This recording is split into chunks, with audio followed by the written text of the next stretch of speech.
Država Katar je u posljednjih 5 decenija kroz stabilnost, ekonomsku izgradnju te razvoj infrastrukture postala država gdje je uspostavljena politika otvaranja prema vanjskom svijetu, kao i jačanje odnosa s arapskim, islamskim i međunarodnim zemljama. Prijateljskom diplomatijom ostvarila je svjetski uspjeh u mnogim oblastima međunarodne saradnje.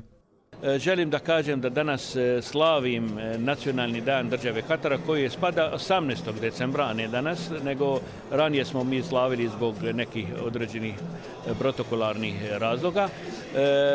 Taj dan je uspio šeh Jasem da ujedini sve pleme i familije u Kataru, da zasniva jednu državu koja je institucionalna država.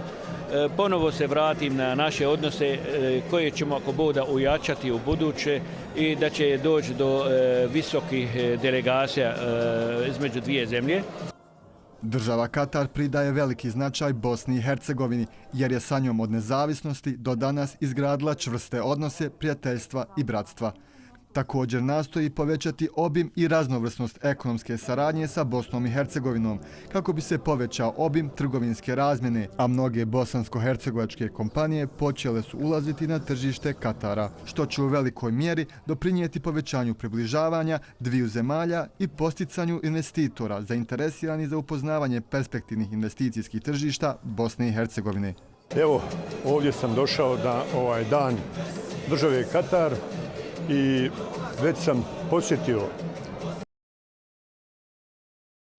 i razgovarali smo u saradnji u više oblasti.